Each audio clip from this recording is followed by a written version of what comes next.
Please join us as we sing.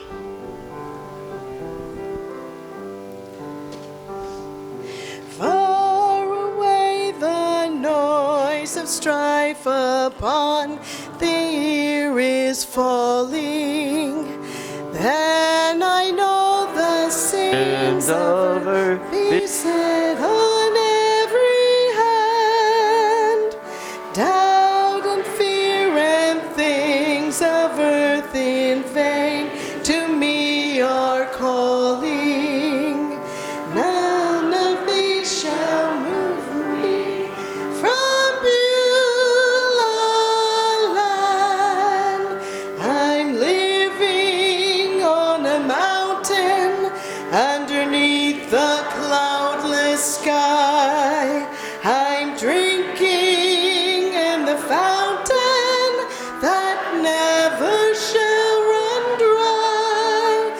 I'm feasting on the manna from a bountiful supply, for I am dwelling in Beulah land.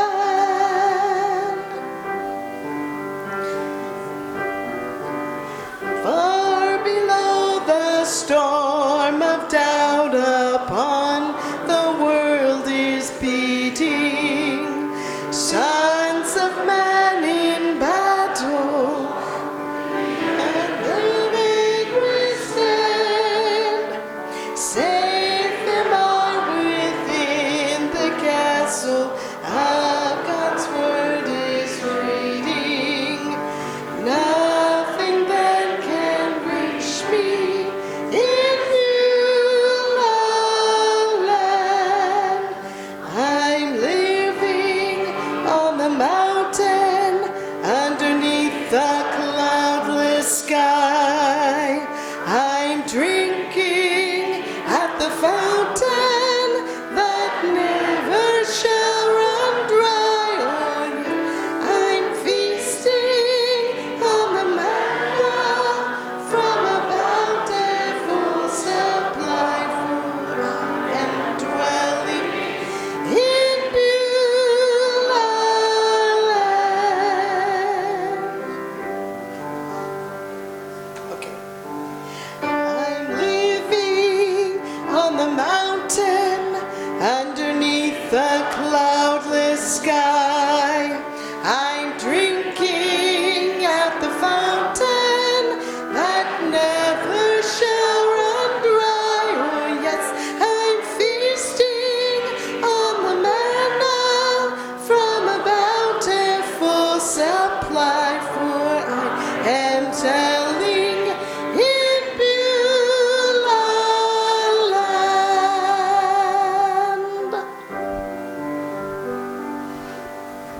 You may be seated.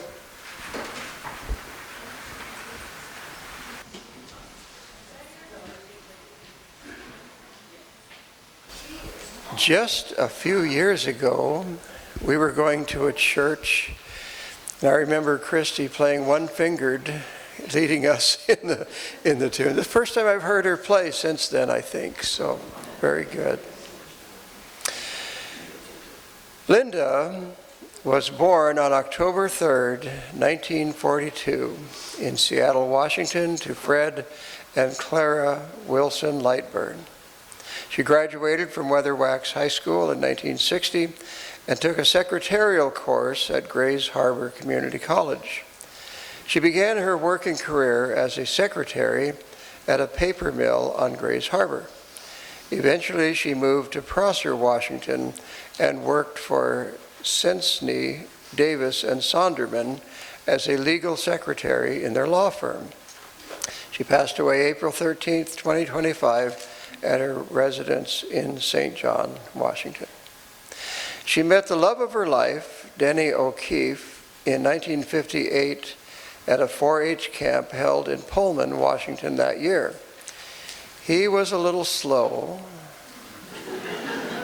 and they didn't marry until 11 years later. August 30th, 1969, in Prosser, Washington. She quit her job and lived on a small ranch in the Northport, Washington area and became a full-time housewife. They had 2 children, Christy, born on her father's birthday, September 4th, 1972, and Clinton, born on Mother's Day, May 12th, in 1974.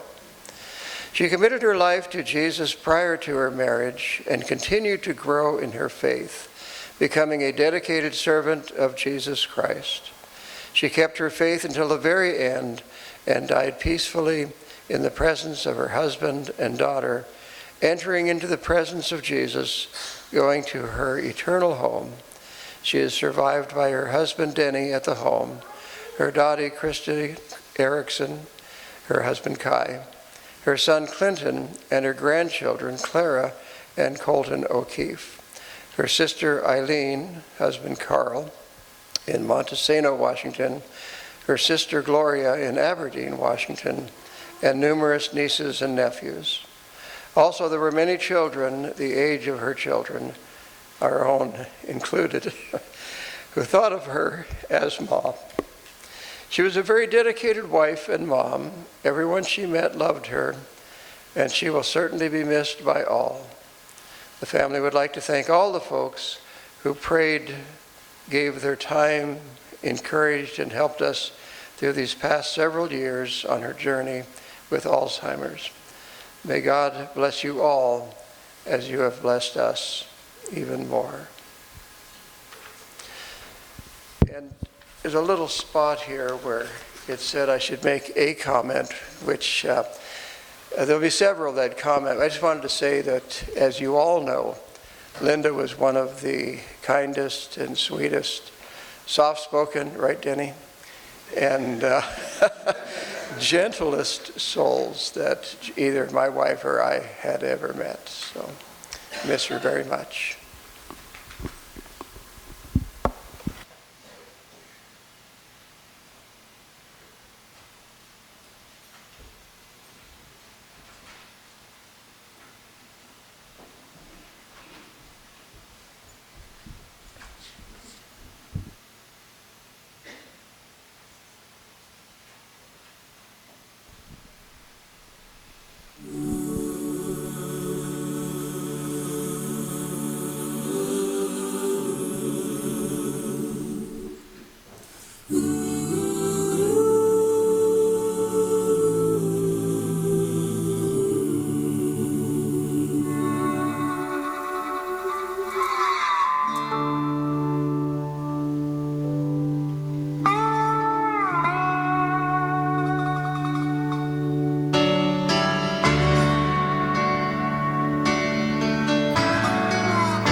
Seen my last tomorrow.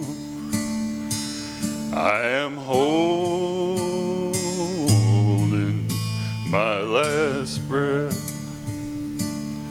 Goodbye, sweet world of sorrow. My new life begins with death. I am standing on the mountain. I can hear the angels' song. I am reaching over Jordan. Take my hand, Lord, lead me home.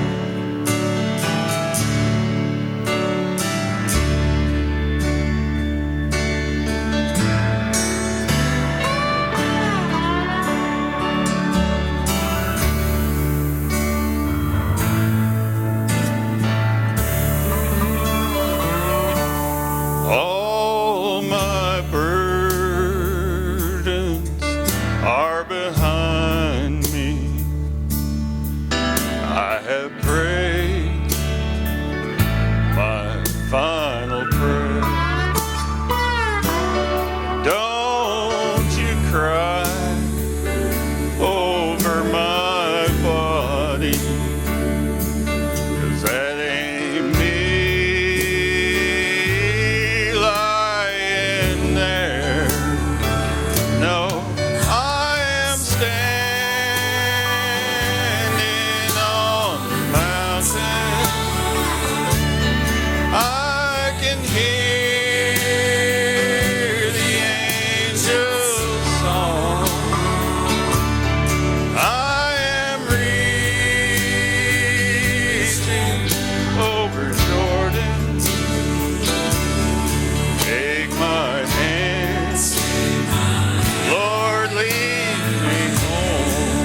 Do I have to hold that?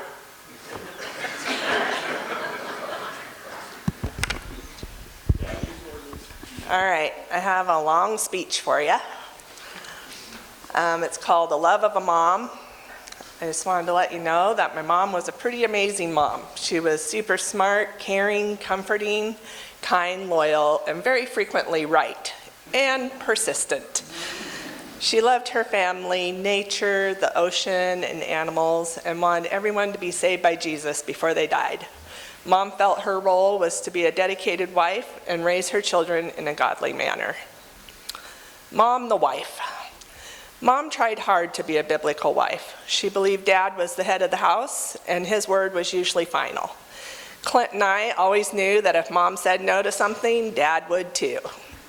They would ask us what the other had said. We'd hang our heads and say, never mind. Mom took care of the family finances. She did the accounting for the household and the farm. She also did our taxes every year. Mom never had a budget, but she knew where every penny was spent. Mom and Dad put a garden in every year, and Mom would can and freeze the whole garden and fruit from nearby orchards in Kettle Falls. We would process about 50 chickens every year, and when we were young, we would also process ducks. Dad milked cows, and Mom would clean the cream separator and make our own butter. She was loyal to Dad, and they had almost 56 years of marriage together. They set a good example for those around them. Mom, the grandma.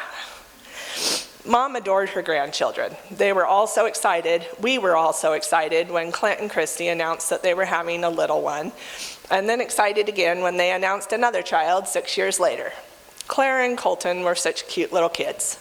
Mom enjoyed caring for them while their mom and dad were working. Mom liked seeing their little minds grasping all the new concepts and the wonder of the big wide world around them.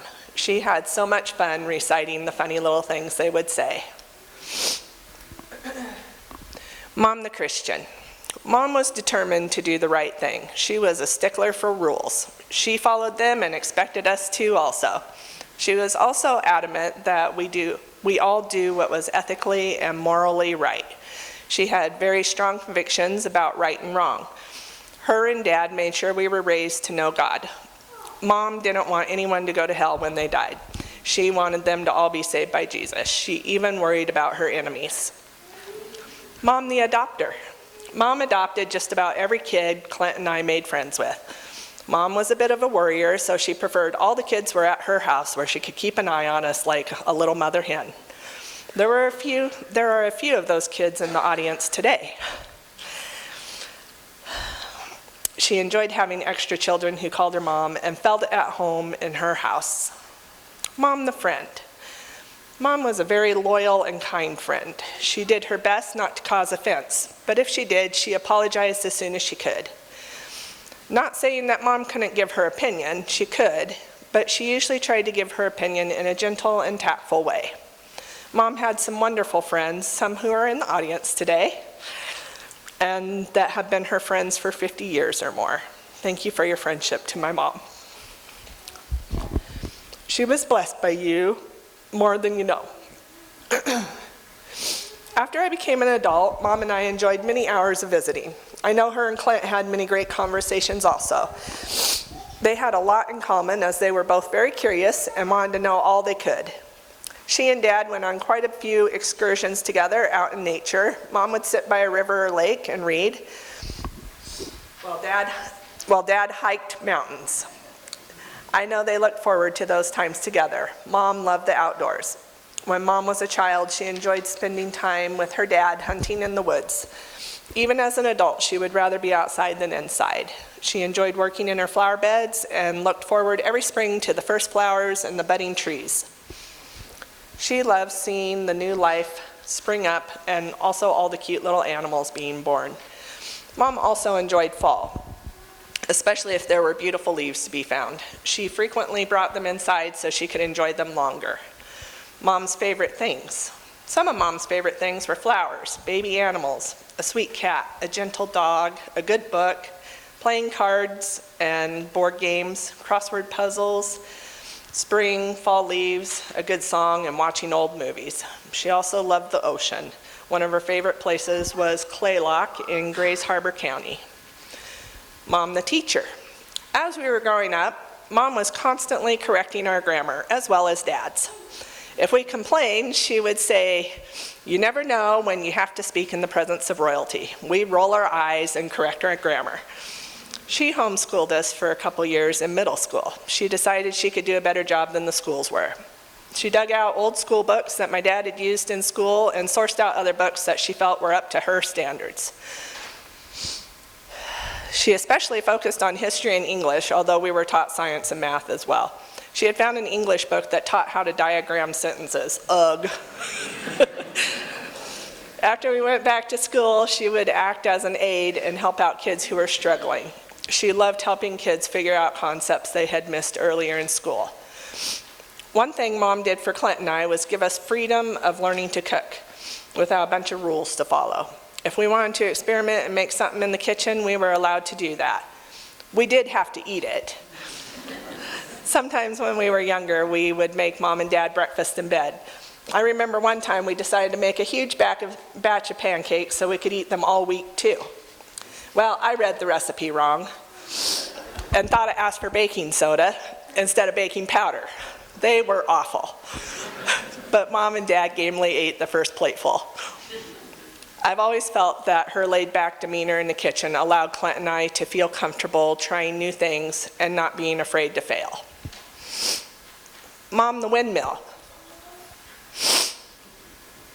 Things were not always peaceful in our house. Mom had 2 rambunctious kids who didn't always do as they were told. I'm not sure how it happened, but Mom always had a spanking stick from an old balsam wood yardstick that was about 11.5 inches long. I think there were 2 or 3 of them throughout our childhood, and they were all that long. It took Mom a while to get mad, but once you got her there, she kind of looked like a windmill swinging that spanking stick around. It never really hurt. It stung a little sometimes if it found some bare skin, which it rarely found, until she caught me laughing one day after getting a spanking. My brother was not happy about that. When we were young, we, meaning me, had an idea that hiding the stick would be an excellent idea. So I talked Clint into agreeing with me, and we went and grabbed the stick when Mom wasn't looking and hid it under the couch cushions. Logically, if she couldn't find the stick, she couldn't spank us. Well, Clint got in trouble for something, and Mom seemed to be getting to the point where she thought she might start looking for the stick. I became worried about what might happen if she couldn't find it. So helpfully, I offered to go get the stick for her. That did not go over well. She asked if I wanted a spanking too. I said no. Luckily for us, she did not spank either one of us that day. Needless to say, when she wasn't looking, the stick went back where it was supposed to be. Mom, the doctor. Mom didn't believe in sick kids going to school. We had to be without a fever for 24 to 48 hours before we were allowed back in school. If we were sick enough to stay home, we were sick enough to be in bed all day. And Mom was in the bedroom what felt like every 2 hours taking our temperature. She did take excellent care of us. We were fed tea and sometimes pop and fun things we might not normally get to eat. There was this one time, Clint and one of his friends were out riding 3-wheelers in a field. Well, Clint's 3-wheeler caught some soft dirt and drug him through a barbed wire fence. As you can imagine, he was pretty cut up. He and his friend got him all wrapped up in toilet paper, and Clint hopped on his bike and rode home. Mom stated later that he looked like a mummy coming down the road with streaming toilet paper trailing off behind him. He made it home, and Mom was horrified. She called Dad to see what she could do. Dad suggested Mom make a bath and pour a little Lysol in it and put him in the tub. Can tell he was a cow doctor, huh? She did as Dad suggested, but Clint said it was awful. He never got an infection, though. Mom, the protector. Mom was the ultimate mama bear. If her kids were in danger, she did everything in her power to protect them. Mom rarely went anywhere without us kids. She felt if a party or event refused her kids' entrance, it wasn't something she wanted to attend. So we were rarely babysat when we were kids. I do remember one time though, Mom had to be somewhere, and I couldn't go with her, or she didn't want to take me. She called her neighbor and a dear friend of the family to see if she could watch me. Her name was Rose Simmons. Mom dropped me off at Rosie's house and drove off. I decided I wasn't staying without Mom and took off down the driveway. I was only around 2. Luckily, she caught me before I got to the road and took me back to the house. Another time, when Clint was about 6 or 7, he had some bigger boys beating on him at school. He would come home with bruises. Mom didn't want him fighting, so she tried to get the teachers to do something about it. Well, the teachers failed, so Mom took matters into her own hands. She told Clint that he was allowed to hit those boys back, but he better hit them hard as he could, because if they got back up, they would clean his clock. He was kind of small and wiry when he was that age. Clint went to school.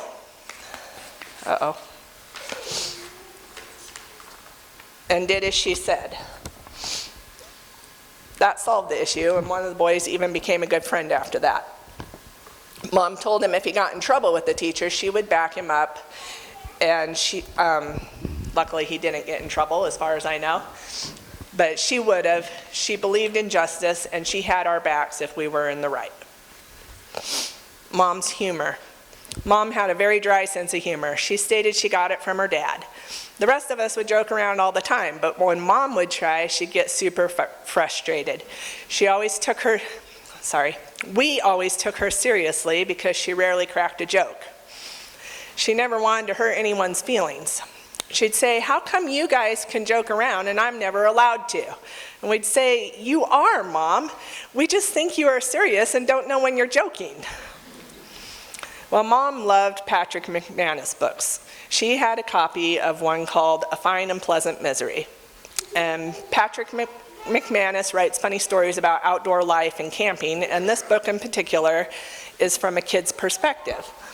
Sometimes we would find her literally rolling on the floor laughing, or maybe I should say gasping. She'd be laughing so hard she could hardly catch her breath. We'd say, "Mom, are you okay?" When she'd finally catch her breath, she'd say, "Yes, I'm fine. This is just really funny." She later read the book to us, and she was right. It was very funny. Another time, she decided to read us a poem by Robert Service that caught her funny bone. It's called The Three Bears, and I'm going to share it with you. The Three Bears. Ma tried to wash her garden slacks but couldn't get them clean, and so she thought she'd soak them in a bucket of benzene.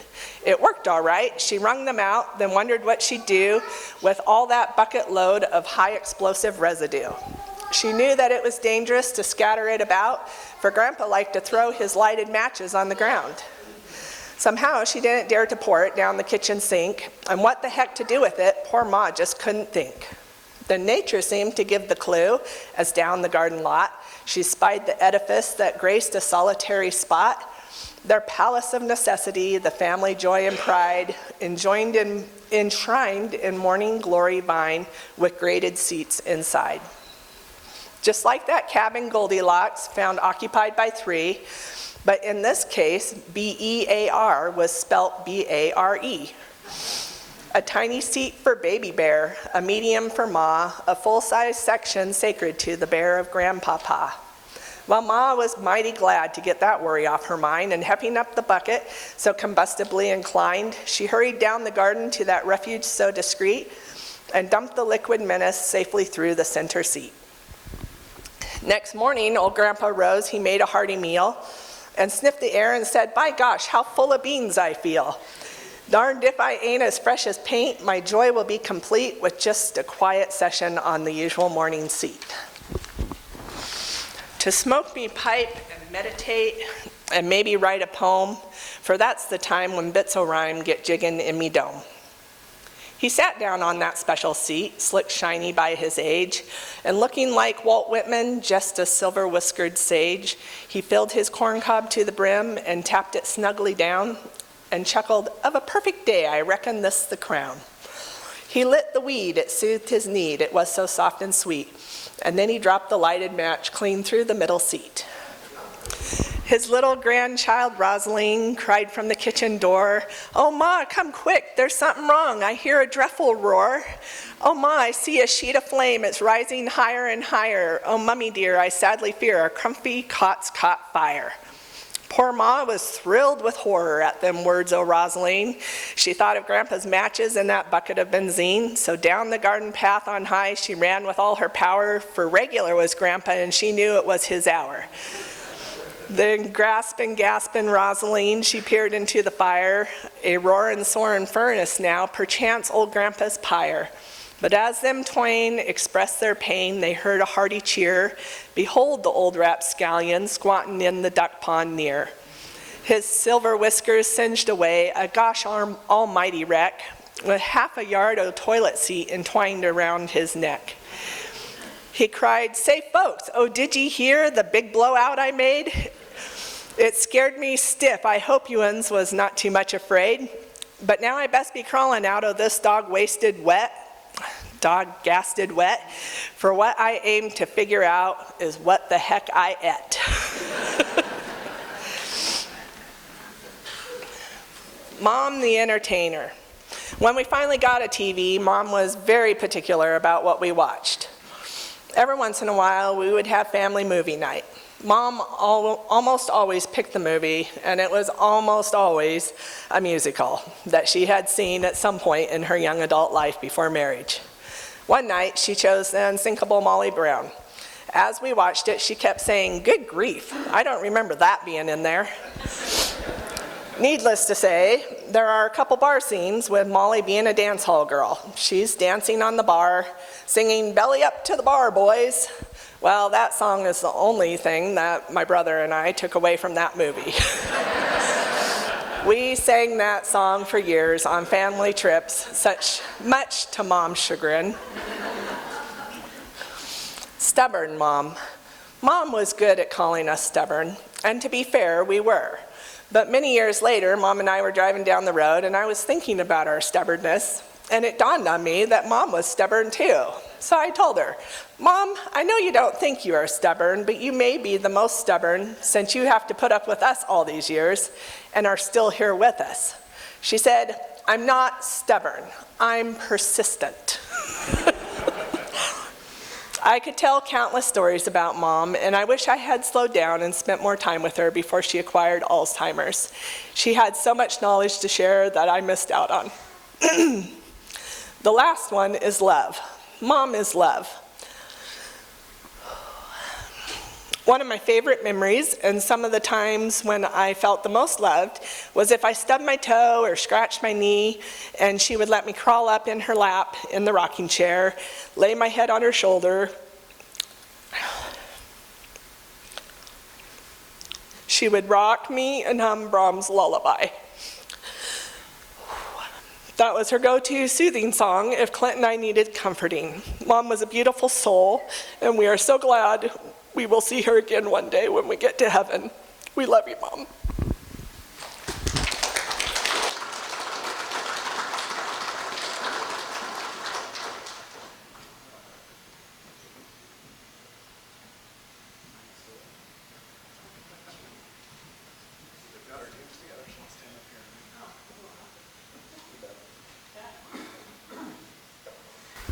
Well, I don't have nearly quite the long speech that she has. That's true. Well, you know, I've got my script here. I've always been better with words written and sung, hence the singing earlier. There are a lot of things I could say, a lot of memories to share. Us crouched on the ground playing with little toy horses, hours spent carefully piecing together puzzles. The summer in Lamont, I learned to mimic the mourning dove's summer call because she and I both loved the sound of them.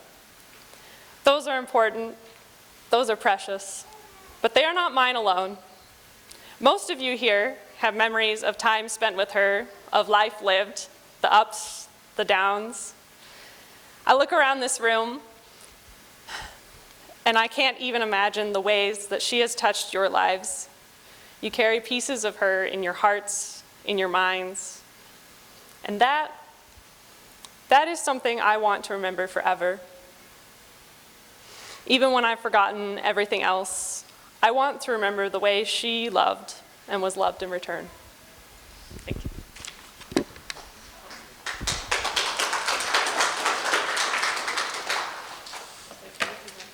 Well, I guess I'm even more unprepared than everybody here. I don't have mine even printed out. But I just want to thank everybody for coming here. It's nice to have family in town again. I just wanted to share some of the memorable moments I had with her. I remember back when Grandma and Grandpa lived in Lamont, I would always get dropped off there after school. And Grandma and I, we would spend hours going through the flower beds or like watching the sunset.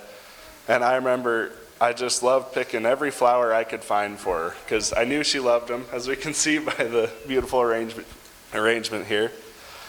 I was really young when they lived out there, so I don't remember too much of it, but I just have a lot of fond memories of just playing in the garden or in the flower beds with her, getting things cleaned up and ready. When they moved closer to town, I remember the pine trees out by the house, and she and I would go out and we'd have competitions trying to find the perfect pine cone. She always wanted to find the most beautiful one, and it would stay in the house until we found a better one. She always made sure that whenever I was over there, I would have a nice home-cooked meal for lunch or dinner, and she just really loved caring for all of us and making sure we had whatever we needed. Sadly, I wasn't old enough to know her well as an adult, but I know that a lot of you share a lot of good memories of her from that time. I know our humor didn't always get along, but in the last few years, she seemed to think every joke we made was funny, no matter how raunchy it was. Just want to say thank you, everyone. Hope you have a good afternoon.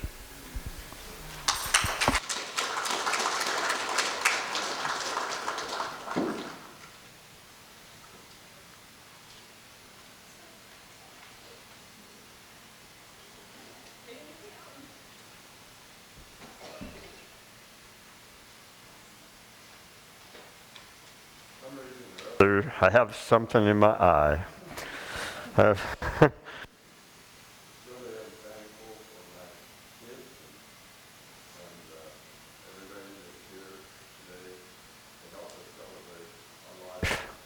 was definitely precious to us.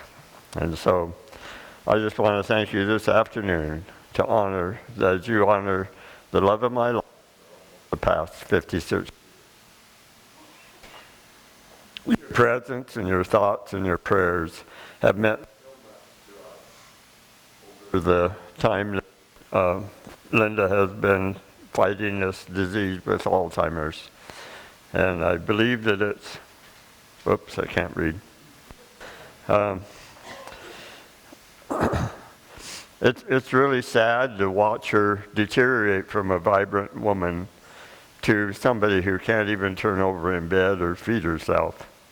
Those are hard things to face day by day.